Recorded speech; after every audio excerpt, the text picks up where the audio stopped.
नमस्कार दोस्तों, आज हम चर्चा करेंगे प्रकृतिवाद पर। प्रकृतिवाद का जो हम मुख्य रूप से दर्शन देखेंगे वो शिक्षा के परिप्रेक्ष्य में देखेंगे, यानी कि एजुकेशन में इसका क्या इम्प्लीमेंट है।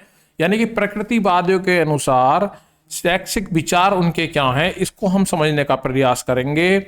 वह दर्शन जो मानता है कि प्रकृति ही अंतिम सत्य है, यानी कि यह दर्शन जो है प्रकृति को ही अंतिम सत्य मानता है।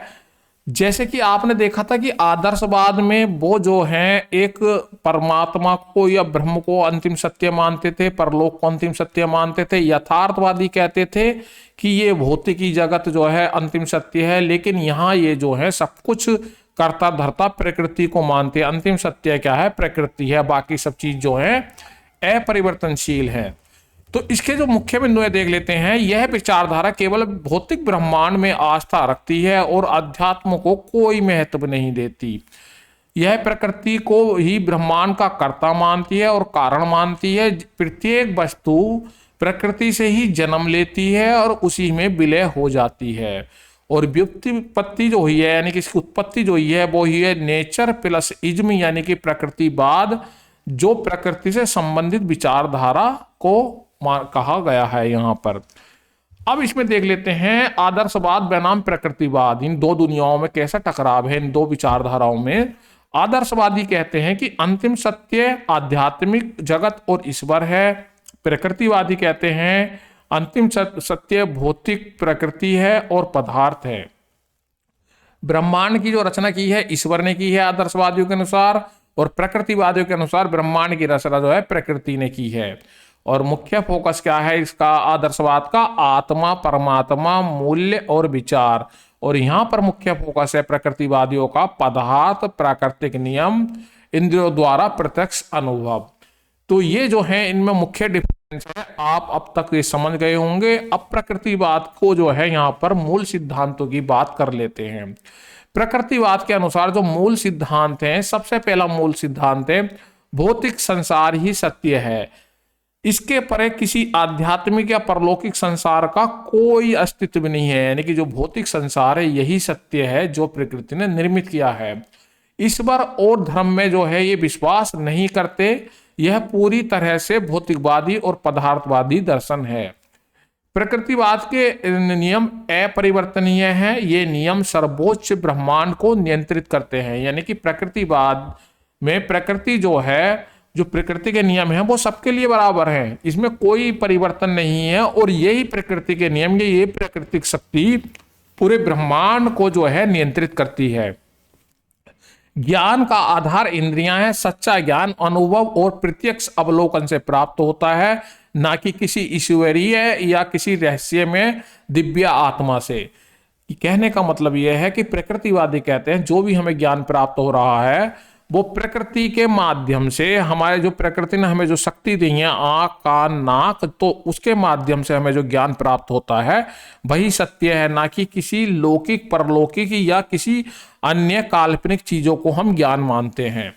और मनुष्य प्रकृति की सर्वश्रेष्ठ रचना है, इस बात को जो है प्रकृतिवादी जो है नहीं मानते हैं, लेकिन वह प्राकृतिक दुनिया का एक हिस्सा मात्र है, कोई दिव्य प्राणी नहीं है। यानी कि जैसे कि आदर्शवाद में कहा गया था कि मनुष्य ईश्वर की सर्वश्रेष्ठ कृति है, प्रकृतिवादी कहते हैं मनुष्य केवल प्रकृति का एक हिस्सा है, कोई दिव्य प्राणी नहीं है या कोई अलग से कोई दिव्य चीज नहीं है जो कि वो प्रकृति से अलग हो। जिस प्रकार प्रकृति में पेड़ पौधे और जीव जंतु हैं, उसी प्रकार से जो है मनुष्य को प्रकृतिवादी मानते हैं।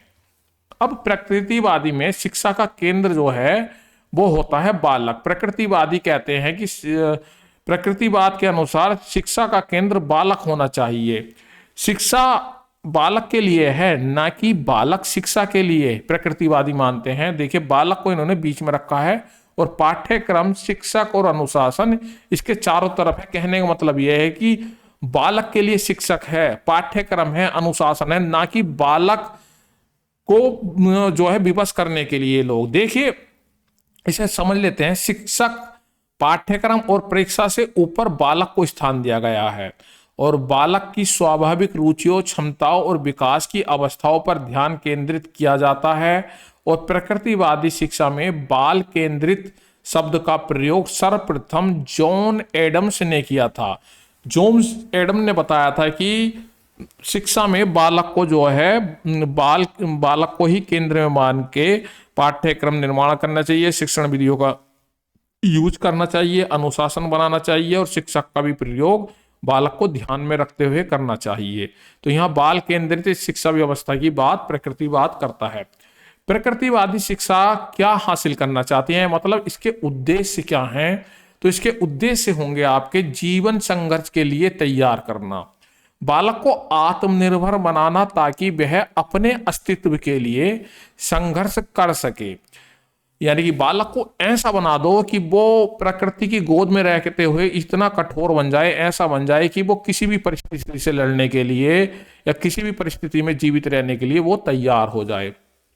वातावरण के साथ अनुकूलन, बालक को अपने प्राकृतिक और सामाजिक वातावरण में समायोजन करना सीखना चाहिए। यानी कि प्रकृतिवादी कहते हैं कि वातावरण से के साथ अनुकूलन करने का ही जो है मुख्य उद्देश्य वो मानते हैं। व्यक्तित्व का स्वतंत्र विकास, यानी कि बालक के व्यक्तित्व का बिना किसी बाहरी दबाव के स्वतंत्र रूप से विकास होना चाहिए। यानी कि जिस व्यक्ति के अंदर जैसी कैपेबिलिटी है उस तरीके से उस बच्चे को आगे बढ़ना देना चाहिए, ना कि उस कोई बाहरी चीज थोप कर उसे जो है उसके व्यक्तित्व को या उसकी पर्सनैलिटी को मॉडिफाई करने की कोशिश नहीं करनी चाहिए। सुख में जीवन की तैयारी, मनुष्य जीवन का अंतिम उद्देश्य सुख की प्राप्ति है और शिक्षा को इसमें मदद करनी चाहिए। तो ये इसके मुख्य उद्देश्य हैं जो बालक को प्रकृतिवादी चाहते हैं कि बालक को जो है इन उद्देश्यों के तहत शिक्षा देनी चाहिए। अब इन उद्देश्यों की पूर्ति करने के लिए इनका पाठ्यक्रम किस प्रकार का है? किताबों से परे जीवन के लिए सीखना जरूरी है। यानी कि ये किताबों का विरोध करते हैं एक तरीके से, केवल जीवन के लिए जो सिखाना है या सीखना है उस पर जोर देते हैं। विशेष बिंदु, धर्म और आध्यात्मिक शिक्षा का पूर्ण बहिष्कार किया है इन्होंने। और यौन संबंधी समस्याओं का अध्ययन पाठ्यक्रम का एक महत्वपूर्ण अंग माना गया है। एकमात्र जो शुरुआती दौर था आदर्शवाद में, यथार्थवाद में ये चीज नहीं जोड़ी गई थी, लेकिन यहाँ पर ये यौन संबंधी समस्याओं यानी कि सेक्स एजुकेशन की भी ये बात करते हैं। इनके पाठ्यक्रम में ये जो है महत्वपूर्ण चीज रखी गई है। अब हार्वर्ड स्पेंसर ने जो है इसका एक आपको जो है यहाँ पाठ्यक्रम डिजाइन किया है। प्रथम स्थान आत्म संरक्षण, इसमें क्या होगा आपका विज्ञान, भौतिक विज्ञान, रसायन विज्ञान, जीव विज्ञान, स्वास्थ्य विज्ञान। द्वितीय स्थान जो है व्यवहारिक जीवन के लिए रखा गया है। व्यवहारिक विषय में क्या होगा? गणित, भूगोल, भाषा और गृह विज्ञान।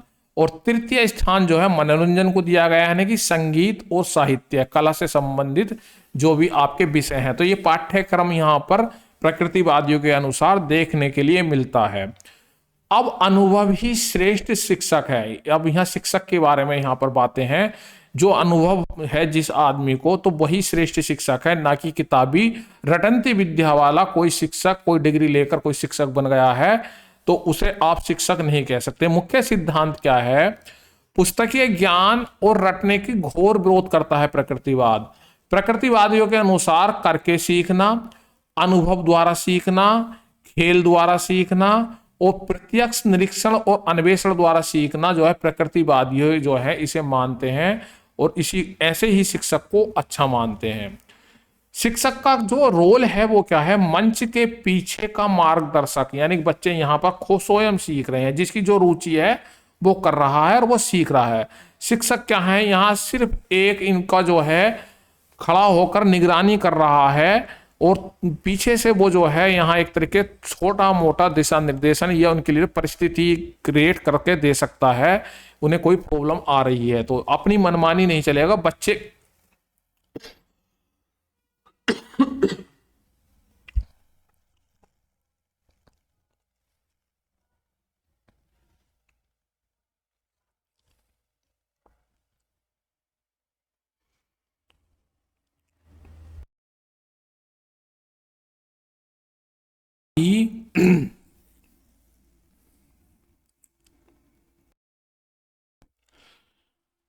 बच्चे के अनुसार ही वो चलेगा। मुख्य विचार, प्रकृति ही सर्वोच्च शिक्षिका है। यानी कि प्रकृतिवादी कहते हैं कि बालक का जो मुख्य शिक्षक है वो प्रकृति है। यहाँ स्थान क्या है शिक्षक का? गुण, शिक्षक का स्थान पर्दे के पीछे एक निरीक्षक की भांति होता है और कार्य एक सहायक, पद प्रदर्शक और सिखाने के लिए उचित वातावरण तैयार करना। और हस्तक्षेप, शिक्षक बालक के स्वाभाविक विकास में हस्तक्षेप नहीं कर सकता। जैसे कि आपने देखा होगा कि जैसे क्रिकेट है, क्रिकेट में एम्पायर का रोल होता है कि सिर्फ वो खेल को जो है थोड़ा जो है कि जिससे सही ढंग से चले उस तरीके से चलाता है। वो ना किसी खिलाड़ी से कह सकता है कहाँ आपको क्या करना है, या किसी ना बैट्समैन से कह सकता है। यानी कि वो एज ए प्रकृतिवादी शिक्षक के रूप में उसे उदाहरण समझ सकते हैं आप। अनुशासन कैसा होता है प्रकृतिवाद के अनुसार? सिद्धांत क्या है अनुशासन का? मुक्तात्मक अनुशासन की बात करते हैं प्रकृतिवादी। यानी कि वो दंड का तो विरोध करते हैं, शारीरिक दंड और बाहरी दबाव का पूर्ण विरोध किया गया है प्रकृतिवाद के अनुसार। अवधारणा क्या है? यदि कोई बच्चा आग को छूता है तो वह जलने का दर्द उसे सिखाएगा कि आग से दूर रहना है। यदि वह खिड़की खुली रख के बीमार पड़ता है तो वह उसे बंद करना सीख जाएगा। प्रकृतिवादियों का मानना है कि वो प्रकृति ही उसे पनिश करेगी यदि वो गलती करता है, और जब उसे पनिशमेंट मिलेगा तो आगे से वो चीज नहीं करेगा। अब चार दीवारी से परे विद्यालय, प्रकृतिवादियों के अनुसार विद्यालय की रूपरेखा कैसी होनी चाहिए? प्रमुख विचार क्या है? आदर्श विद्यालय प्रकृति के प्रांगण में होना चाहिए। यानी कि पेड़ पौधे, नदी, तालाब, यानी कि जो प्राकृतिक वातावरण है उसके बीच में बच्चों को शिक्षा दी जानी चाहिए। यह कृत्रिम, कठोर और दमनात्मक बंधनों से मुक्त है। यानी कि कृत्रिम तरीके के वातावरण में बच्चों को नहीं सिखाना चाहिए, हमेशा प्राकृतिक वातावरण में सिखाना चाहिए। निश्चित समय सारणी और औपचारिक नियमों की बजाय स्वतंत्रता पे इन्होंने जोर दिया है। उदाहरण के तौर पर रविंद्रनाथ टैगोर का विश्व भारती और एस नील का समर हिल स्कूल। तो ये जो है कुछ उदाहरण मिलते हैं प्रकृतिवादी स्कूल के। इसके बाद जो है प्रकृतिवाद के जो प्रमुख प्रवर्तक थे, यानी कि जो इसे अस्तित्व में लाए, वो थे रूसो। प्रकृति के निर्माता के हाथ से सभी वस्तुएं अच्छी निकलती हैं। यानी कि प्रकृति जो है वहां से सब कुछ अच्छा निकलता है, परंतु मानव के संपर्क में आते ही वह सब दूषित हो जाते हैं। जो रूसो की पुस्तक है एमिल, इसमें जो है उन्होंने इस चीज का जिक्र किया है। योगदान क्या है रूसो का? रूसो ने प्रकृति की ओर लौटो का नारा भी दिया है और अपनी पुस्तक एमिल के माध्यम से बाल केंद्रित शिक्षा की नींव रखी है। इसमें एमिल जो है एक काल्पनिक बालक की शिक्षा का वर्णन करता है। रूसो कहते हैं कि हमें बच्चे को जो है कभी भी अपनी तरीके से, तौर तरीकों से जो नहीं चलाना चाहिए। प्रकृति से तो बच्चा सही निकलता है, लेकिन हमारे वातावरण में आकर वह बच्चा दूषित हो जाता है। और यहाँ से 2-3 क्वेश्चन बनते हैं। एमिल किसकी पुस्तक है? रूसो की। रूसो प्रकृतिवाद के प्रवर्तक हैं। और इसके अलावा उनका नारा क्या है फेमस? प्रकृति की ओर लौटो। या इस तरीके से भी आ सकता है कि प्रकृति की ओर लौटो नारा किसने दिया है? तो वो आपका रूसो ने दिया है। शिक्षा में प्रकृति के गुण क्या होते हैं? देखिए, शिक्षा में प्रकृतिवाद के गुण क्या क्या हैं ये देख लेते हैं। बाल मनोविज्ञान को महत्व दिया और उसके विकास को प्रेरित किया। प्रकृतिवाद की ही देन है कि आज शिक्षा में बाल मनोविज्ञान को महत्व दिया जा रहा है और उसको विकास की ओर प्रेरित किया जा रहा है। करके सीखने और खेल द्वारा सीखने जैसे वैज्ञानिक शिक्षण पद्धतियों का जन्म भी प्रकृतिवाद के माध्यम से हुआ। और दमनात्मक अनुशासन का विरोध कर मुक्त्यात्मक और स्व अनुशासन प्रबल भी प्रकृतिवाद के माध्यम से ही संभव हो पाया है। शिक्षा को बाल केंद्रित बनाने का जो मुख्य बात है वो भी प्रकृतिवाद से ही निकल के आती है। अब इसके कुछ दोष भी हैं, वो देख लेते हैं आलोचनात्मक दृष्टि में। देखिए, आध्यात्मिक और नैतिक और शाश्वत मूल्यों की पूर्ण उपेक्षा की है, जो बिल्कुल गलत है। बालक को दी गई असीमित स्वतंत्रता खतरनाक हो सकती है। यानी कि आपने प्रकृति की गोद में छोड़ दिया और बच्चे को शेर ही खा गया, बच्चा ही खत्म हो गया। या बच्चे को एक्सपेरिमेंट बतौर की आग जल रही है, छोटा बच्चा है, आग की तरफ जा रहा है और बच्चा आग में जल के मर गया, तो फिर कहीं की शिक्षा होगी? तो ये भी जो स्वतंत्रता की बात करते हैं, ज्यादा स्वतंत्रता भी खतरनाक होती है। शिक्षक और पुस्तकों की भूमिका को अत्यंत गौण बताया, नहीं कि ना तो शिक्षक की इसमें कोई भूमिका बता रहे हैं और ना प्रकृति को। वो शिक्षक बता रहे हैं प्रकृति को, और पुस्तकों को भी, पुस्तक भी क्या है, सिलेबस भी क्या है, वो कह रहे हैं जो प्रकृति सिखा दे वही उसका सिलेबस है। तो ये भी जो है एक इसका दोष है। और शिक्षा के उद्देश्य स्पष्ट हैं और केवल वर्तमान जीवन पर केंद्रित है, भविष्य की उपेक्षा की गई है। यानी कि बालक जो जिस समय जो कर रहा है, खुश हो रहा है तो उसे करेगा, उसे दुख लग रहा है तो वो नहीं करेगा, लेकिन वो उस समय के सुख की बात कर रहे हैं। जो भविष्य में बच्चे को क्या करना है उसके लिए बच्चे की कोई तैयारी यहाँ पर नहीं दिखाई दे रही है। तो प्रकृतिवाद के कुछ दोष भी हैं। इसके बाद प्रकृतिवाद का सार देखेंगे और वो हमें जो है विरासत में क्या मिला है। देखिए, दर्शन जो है प्रकृति ही अंतिम सत्ता है और वास्तविकता है। शिक्षा का केंद्र क्या है, बालक और उसकी स्वाभाविक विकास। और विधियां क्या क्या हैं, अनुभव, इंद्रिय प्रशिक्षण करके सीखना। और लक्ष्य क्या है, प्रकृति और स्वतंत्र विकास के माध्यम से सुखमय जीवन बनाना। और अंतिम विचार क्या है, अपनी कुछ सीमाओं के बावजूद प्रकृतिवाद ने आधुनिक शिक्षा को एक प्रगतिशील, वैज्ञानिक और बाल केंद्रित दिशा प्रदान की है, जिसका प्रभाव आज भी हमारी शिक्षा प्रणाली में स्पष्ट रूप से देखा जा सकता है। यानी कि जो हमारी आज की शिक्षा प्रणाली हो, या जो भी हम कह रहे हैं बाल केंद्रित है, या जिसमें कि बच्चे को जो है आधुनिक और वैज्ञानिक तरीकों से, बाल केंद्रित तरीके से जो शिक्षा दी जा रही है, उसमें मुख्य जो योगदान है वो प्रकृतिवादी विचारधारा का हमें देखने को मिलता है। आज की इस वीडियो में इतना ही। आज के लिए नमस्कार, धन्यवाद।